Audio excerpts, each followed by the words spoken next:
नमस्कार दोस्तों। यदि आपको हिंदी के पेपर में टॉप करना है तो जल्दी से आप इन प्रश्नों के उत्तर को अच्छे से याद कर लीजिएगा। जल्दी से आप अपनी बुक को निकाल लीजिएगा और निशान लगाते जाना है। इसके साथ आपको इनके अलावा भी अपनी बुक से पढ़ना है। तो यहाँ पर देख लीजिएगा, सही विकल्प चुनकर लिखिए। ये आपकी परीक्षा में 6 नंबर के सही विकल्प पूछे जाने वाले हैं। तो आपका पहला दिया है, सूरदास भक्ति काल की शाखा के कवि है। तो इसमें आपको लिखना होगा द वाला कृष्ण भक्ति शाखा।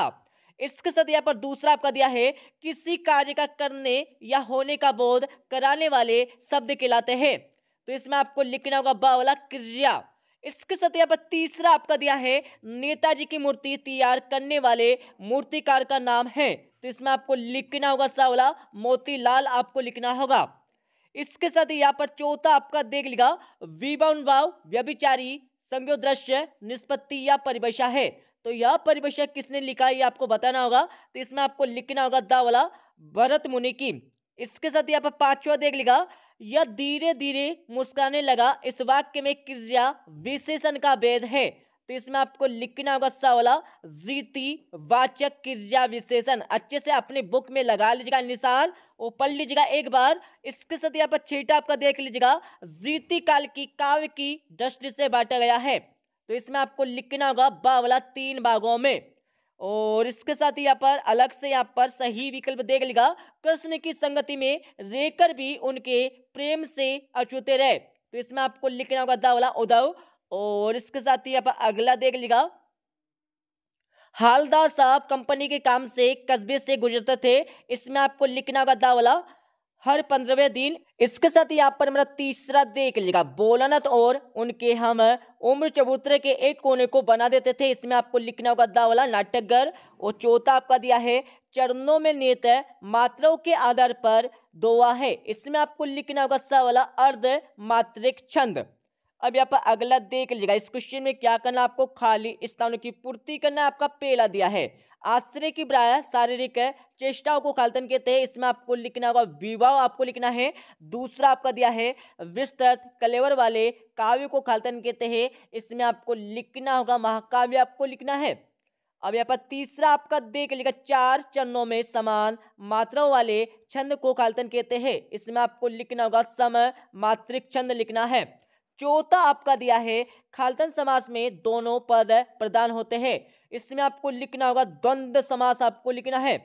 पांचवा आपका दिया है, कांटों में बर्फ से ढके पहाड़ खालतन की तरह चमक रहे थे। इसमें आपको लिखना होगा चांदी आपको लिखना है। अब यहाँ पर अगला देख लीजिएगा, राम वृक्ष बेनीपुरी की रचनाएं पत्र पत्रिकाओं में खालतन की आयु में छपने लगी थी। तो इसमें आपको लिखना होगा 15 वर्ष आपको लिखना है। अब यहाँ पर अलग से खालतन देख लीजिएगा, इनके आंसर को भी आपको अच्छे से याद करना है समझकर। आपका पहला दिया है, राम लक्ष्मण परशुराम संवाद रामचरितमानस के खालतन से लिया गया है। इसमें आपको लिखना होगा बालकांड आपको लिखना है। दूसरा आपका दिया है, साना साना हाथ जोड़ी पाठ गद्य की खालतन विदा में लिया गया है। तो इसमें आपको लिखना होगा यात्रा वृत्तांत। इसके साथ यहाँ पर तीसरा आपका दिया है, सेनाएं बजाने के लिए खालतन का प्रयोग होता है। तो इसमें आपको लिखना होगा रीड आपको लिखना है। और यहाँ पर चौथा आपका देख लीजिएगा, कवि लॉन्ग स्टॉक में खालतन फिल्म की शूटिंग हुई थी। इसमें आपको लिखना होगा गाइड आपको लिखना है। अब यहाँ पर अगला देख लीजिएगा, कविता के रचना विधान को खालतन कहते हैं। इसमें आपको लिखना होगा छंद आपको लिखना है। अब यहाँ पर अगला क्वेश्चन देख लीजिएगा, इस क्वेश्चन में क्या करना, आपको सही जोड़ी का मिलान करना है। तो सबसे पहले यहाँ पर सही जोड़ी देख लीजिएगा, ये आपकी परीक्षा में यहाँ पर 6 नंबर की सही जोड़ी पूछी जाने वाली है। बट हमने आपके लिए यहाँ पर एक्स्ट्रा मतलब अलग से यहाँ पर सही जोड़ी दे रखी है। अच्छे से पढ़ लीजिएगा, जो मीठी वाणी बोलता हो उसे क्या बोला जाता है, इसका उत्तर आपको बता देंगे नीचे। और जिसे बोला जाता है यहाँ पर मृदुभाषी बोला जाता है। ठीक है, आत्मकथ्य कविता किसने लिखा है, जयशंकर प्रसाद ने लिखा है। गले का हार होना मतलब बहुत प्रिय लगना। और सूरदास में आपको लिखना होगा सुरसागर लिखना है। नागार्जुन में आपको लिखना होगा आधुनिक कवि लिखना है। मानवीय क्रियाओं का आरोप, इसमें लिखना होगा मानवीकरण आपको लिखना है। रिपोर्टाज की भाषा, इसमें आपको लिखना होगा फ्रेंच आपको लिखना है। सफेद पोष, इसमें आपको लिखना होगा वृद्ध व्यक्ति आपको लिखना है। ठीक है, अब यहाँ पर सही जोड़ी का मिलान भी देख लीजिएगा, अच्छे से पढ़ लीजिएगा एक बार। ठीक है, और अपनी बुक में मिलान कर लीजिएगा जल्दी से। अब यहाँ पर हमारा क्वेश्चन नंबर 4 देख लीजिएगा। इस क्वेश्चन में क्या करना, आपको एक वाक्य में उत्तर लिखना होगा। आपका पहला दिया है आम के आम गुठली के दाम, लोकोक्ति का क्या अर्थ है। इसमें आपको लिखना होगा दोहरा लाभ होना। अब यहाँ पर दूसरा देख लीजिएगा, हिरोशिमा नामक कविता किस काव्य संग्रह से ली गई है। तो इसमें आपको लिखना होगा सदा निराश से। अब यहाँ पर तीसरा देख लीजिएगा, मनु भंडारी के पिता रसोईघर को क्या कहते थे। इसमें आपको लिखना होगा बटियार खाना। अब यहाँ पर चौथा आपका दिया है विवाह के वेदों के नाम लिखिए। इसमें आपको लिखना होगा विवाह के 2 वेद होते हैं, आलंबन और उद्दीपन। अब आपका पांचवा देख लिया, कवि निरालन ने बादलों की तुलना किससे की है। इसमें आपको लिखना होगा बच्चों के काले गुमराले बालों से। अब आपका अगला देख लिया, माता का अंचल कहानी के अनुसार माँ ने भोलानाथ के गांव पर क्या लगाया। इसमें आपको लिखना होगा पीसी हुई हल्दी। अब यहाँ पर अगला भी देख लीजिएगा, 2 निकटतम स्वरों के मेल से जो परिवर्तन होता है उसे क्या कहते हैं। इसमें आपको लिखना होगा स्वर संधि। अब आपका अगला देख लिया, मूर्खों में अल्पज्ञ के महत्व के लिए कौन सी लोकोक्ति है। इसमें आपको लिखना होगा अंधों में काना राजा। अच्छे से याद कर लीजिएगा, अच्छे से निशान लगा लीजिएगा अपनी बुक में। और इसके साथ यहाँ पर 5वां क्वेश्चन दिया है। इस क्वेश्चन में क्या करना, आपको सत्य असत्य लगाना है। तो आपका पहला देख लीजिएगा, फसल कविता हमें कृषि संस्कृति के करीब ले जाती है। बिल्कुल ले जाती है, सत्य हो जाएगा। दूसरा आपका देख लीजिएगा, दोहा और चौपाई वर्णिक छंद है। बिल्कुल नहीं है, यहाँ पर मात्रिक छंद होते हैं, ठीक है। तो ये हमारा असत्य हो जाएगा। इसके साथ आपका तीसरा देख लीजिएगा, जहाँ आलोक की आचार्य का भाव उत्पन्न हो वह विभत्स रस होता है। बिल्कुल नहीं होता, असत्य हो जाएगा। और यहाँ पर हमारा अगला देख लीजिएगा, मुख्य गायक की आवाज भारी व गंभीर होती है। बिल्कुल होती है, हमारे जैसे, सत्य हो जाएगा। इसके साथ यहाँ पर हमारा 5वां दिया है, रंगीन पताकाएं शांति और अहिंसा का प्रतीक है। तो इसमें आपको लिखना होगा यहाँ पर असत्य। बिल्कुल असत्य लिखना है। अब यहाँ पर अगला देख लीजिएगा, न्याय के अनुसार न्याय करना न्यायशीलता है। बिल्कुल है, सत्य हो जाएगा। और यहाँ पर अगला देख लीजिएगा, प्रत्यक्ष अनुभव की अपेक्षा अनुभूति लेखन में मदद करती है। बिल्कुल करती है, सत्य हो जाएगा। और इसके साथ ही यहाँ पर अगला आपका देख लीजिएगा, मानव संस्कृति एक अविभाज्य वस्तु है। बिल्कुल सत्य हो जाएगा, ठीक है। अच्छे से पढ़ लीजिएगा एक बार और जल्दी से आप इस वीडियो को आपके सभी मित्रों के साथ शेयर कर देना है, तो कर दीजिएगा। और इसके साथ यहाँ पर अगला क्वेश्चन आपका दिया है, रीति काल को संगार काल क्यों कहा गया है। इसके बारे में आपको लिखना होगा। तो क्वेश्चन आपका दिया है, प्रयोगवादी काव्य की 2 विशेषताएं प्रवृत्ति आपको लिखना है। अच्छे से निशान लगा लीजिएगा अपनी बुक में और याद कर लेना है। अब यहाँ पर अगला देख लीजिएगा, वास्तविक अर्थों में संसद व्यक्ति किसे कहा जा सकता है। तो अथवा क्वेश्चन देख लीजिएगा, बिस्मिल्लाह खान को सेनाएं की मंगल ध्वनि का नायक क्यों कहा गया है। लिखिए, अच्छे से निशान लगा लीजिएगा। निशान लगाने के बाद अच्छे से याद कर लेना है। अब यहाँ पर अगला क्वेश्चन देख लीजिएगा, निम्नलिखित मुहावरों का अर्थ लिखते हुए वाक्यों में प्रयोग करना होगा। आपका पहला दिया है गागर में सागर बनना। दूसरा आपका दिया है एड़ी चोटी का जोर लगाना। सबसे पहले आपको क्या करना है, अर्थ लिखना है। अर्थ लिखने के बाद आपको प्रयोग करना है। किस प्रकार से करना है, यहाँ पर उत्तर भी देख लीजिएगा। तो यहाँ पर गागर में सागर बनना, इसका अर्थ होता है यहाँ पर हमारा तोड़े में बहुत कहना। और इस प्रकार से आपको प्रयोग लिखना होगा। और दूसरा आपका दिया है एड़ी चोटी का जोर लगाना। इसका अर्थ होता है हमारा अपनी तरफ से पूरा प्रयास करना। यहाँ पर मतलब होता है यहाँ पर अपनी तरफ से पूरा यहाँ पर मेहनत करना, ठीक है। तो इसका प्रयोग आपका हो जाएगा। इसके साथ यहाँ पर हमारा इसका अतवल क्वेश्चन देख लेगा, निम्नलिखित वाक्यांश के लिए आपको एक शब्द लिखना होगा। 2 भाषाएं बोलने वाला, इसमें आपको लिखना होगा द्विभाषी। और दूसरा आपका दिया है कम खर्च करने वाला, इसमें आपको लिखना होगा मितव्ययी आपको लिखना है, ठीक है। यहाँ पर हमारा 8वां क्वेश्चन देख लेगा, प्रयोगवादी काव्य की 2 विशेषता आपको लिखना होगा। 8वां क्वेश्चन आपका दिया है रीति काल के किसी एक कवि का नाम उनकी रचना सहित आपको लिखना होगा। दोस्तों आपको दोनों क्वेश्चनों के आंसर को याद करना है, ठीक है। और अच्छे से अपनी बुक में निशान लगा लीजिएगा और पढ़ लीजिएगा, अच्छे से याद कर लीजिएगा। इसके साथ यहाँ पर हमारा 9वां क्वेश्चन दिया है, लेखक अज्ञे ने अपने आप को हिरोशिमा के विस्फोट का भोक्ता कब और किस तरह महसूस किया। इसके बारे में आपको लिखना होगा। तो क्वेश्चन आपका दिया है, बच्चे अपने माता पिता के प्रति अपने प्रेम को, अपने प्यार को कैसे अभिव्यक्त करते हैं। इसके बारे में आपको लिखना होगा। अब यहाँ पर 10वां क्वेश्चन देख लीजिएगा। 10वें क्वेश्चन में आपको क्या करना है, सूर्यकांत त्रिपाठी निराला अथवा सूरदास की काव्यगत विशेषता आपको निम्नलिखित बिंदु के आधार पर देना होगा। 2 रचना आपको लिखना है, भाव पक्ष आपको लिखना होगा।